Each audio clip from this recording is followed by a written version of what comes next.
야고보서에는 그 당시 교회 안에 있었던 여러 가지 시험들에 관한 말씀들이 나타나 있습니다. 그 중에 하나가 부자들과 가난한 자들의 문제였습니다. 5장 1절에서 6절까지는 부자들에 관한 말씀이고 7절에서 11절은 가난한 자들에게 주시는 말씀입니다. 여기서 주의해야 할 것은 부자들은 무조건 잘못되었고 가난한 자들은 무조건 경건하다라고 보아서는 안 된다는 것입니다. 성경에는 경건한 부자들의 이야기가 많이 나옵니다. 또 가난하지만 악한 자들의 이야기도 나옵니다. 그러므로 부자라는 것 자체를 가지고 이 말씀을 이해하려고 해서는 안 될 것입니다. 5장 1절에서 6절에서 부자들에게 하시는 말씀의 핵심은 그들의 악으로 인해서 하나님께서 지금 그들을 심판하고 있다는 것입니다. 부자들의 악에 대해서는 5장 3절에서 너희가 말세에 재물을 쌓았다라고 꾸짖습니다. 그리고 5장 4절에서는 추수한 품꾼에게 주지 않은 삭시 소리를 지른다라고 고발을 합니다. 5장 5절에서는 부자들이 땅에서 사치하고 방종하여 살육의 날에 그들의 마음을 살찌게 했다라고 말씀하고 있습니다. 그리고 5장 6절에서는 자신들의 불의에 대해서 대항하지 않았던 그런 의인들을 부자들이 죽였다라고 정죄를 하고 있습니다. 여기서 야고보 선생께서 책망하고 있는 이 부자들은 교회 밖에 있는 사람들일 수도 있지만 한편으로는 교회 안에 있는 부자들을 가리키는 그런 말씀으로 볼 수도 있습니다. 이 시기는 복음이 세상으로 확장되던 시기였습니다. 그래서 많은 사람들이 그리스도의 복음을 믿고 회개하고 교회로 들어왔습니다. 이때 교회로 들어온 사람들은 다양한 민족의 다양한 부류의 사람들이었습니다. 유대인들도 있었고 이방인들도 있었습니다. 또 귀족들도 있었고 하층민들도 있었습니다. 그리고 부자들도 있었고 가난한 자들도 있었습니다. 문제가 되었던 것은 많은 사람들이 예수님을 믿고 교회로 들어왔지만 그들의 삶의 세부적인 부분에 있어서는 여전히 믿지 않았을 때의 습관을 따르고 있었다는 겁니다. 이방인들은 이방인들 나름대로 그들이 이전에 행하던 방식대로 살려고 했었고 또 유대인들은 유대인들대로 그렇게 하려고 했었다는 것이죠. 부자들 역시 비록 자기들의 죄를 고백하고 교회로 들어왔지만 믿기 전에 행했던 불의한 일들을 여전히 교회 안에서 행하고 있었습니다.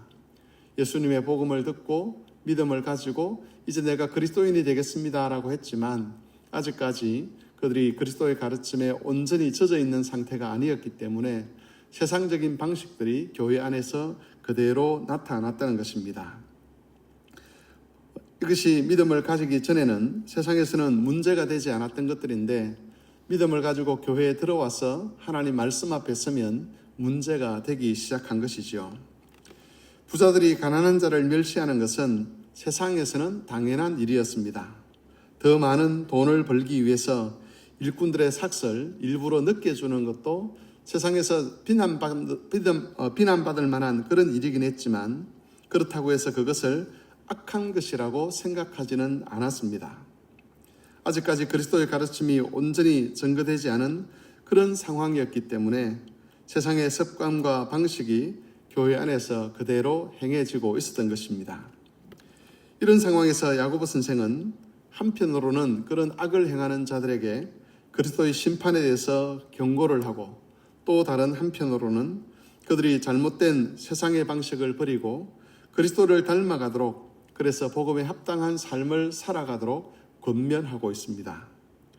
오늘 본문이 부자에 관한 말씀이기 때문에 나와는 직접적인 상관이 없는 것이다 라고 그렇게 생각할 수도 있을 것입니다. 하지만 부자냐 아니냐를 떠나서 우리에게 남아있는 세상적인 가치와 삶의 방식은 없는지를 우리가 돌아보아야 합니다. 아니면 이전에는 벗어버렸던 세상적인 가치와 습관을 내가 다시 가져와서 행하고 있는 것은 아닌지를 점검해 보아야 합니다. 우리가 세상적인 방식이나 세상적인 생각에 물드는 것은 우리 한 사람의 죄의 문제로 끝나지 않습니다. 그것은 교회 안에서 분열과 다툼을 조장하고 특별히 다른 형제에게 씻을 수 없는 상처를 남기는 경우들이 많습니다.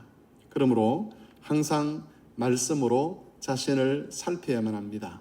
내가 말하는 것, 내가 결정하는 것, 내가 행동하는 것이 그리스도의 가르침에 합당한 것인지, 아니면 세상적인 방식에 세상적으로 인정받는 그러나 그리스도에게는 합당하지 않는 그런 악한 것은 아닌지를 우리가 살펴야만 우리 자신의 경건을 이루어갈 수 있고 또한 교회를 바르게 세워갈 수가 있는 것입니다. 본문에서 부자들의 악에 대해서 고발하고 있지만 여기서 말하는 이 악들은 드러내놓고 저지르는 그런 악이 아니었습니다. 사람들에게는 드러나지 않는 아주 교묘한 악들이었습니다. 예를 들면 부자들이 의인을 정죄하고 죽였다라고 하는데 이 말은 실제로 사람을 죽였다는 그런 뜻은 아니었습니다. 자신의 욕심 때문에 법적인 권리를 주장을 했는데 그것이 다른 사람에게는 죽음과 같은 고통을 안겨다주는 그런 일이 되었다는 뜻입니다. 부자 입장에서는 정당한 권리였는데 그 부자의 정당한 권리가 다른 사람에게는 심각한 피해가 되었다는 것이지요. 오늘날로 치면 회사의 사장이 경비를 아끼려다가 불법적으로 안전장치를 하지 않아서 근로자가 죽게 되는 일과 같은 그런 일들입니다. 어쩌면 안전장치를 하지 않는 것이 큰 문제가 아닐 수 있지만 그것 때문에 사람이 죽어나간다면 바로 야고보 선생님이 지적하고 있는 대로 바로 사람을 죽이는 해하는 그런 일이 되는 것입니다. 이것들은 사회에서는 살인이라고 직접적인 살인이라고 말하지 않습니다. 그러나 야고보 선생님은 그것을 살인이라고 규정을 하고 성도라면 그런 악에서 떠나야 된다라고 말씀하고 있습니다. 여기서 다른 구체적인 예들을 다 들 수는 없을 것입니다. 하지만 우리가 중심되는 원리는 무엇인지 파악하고 있어야만 합니다.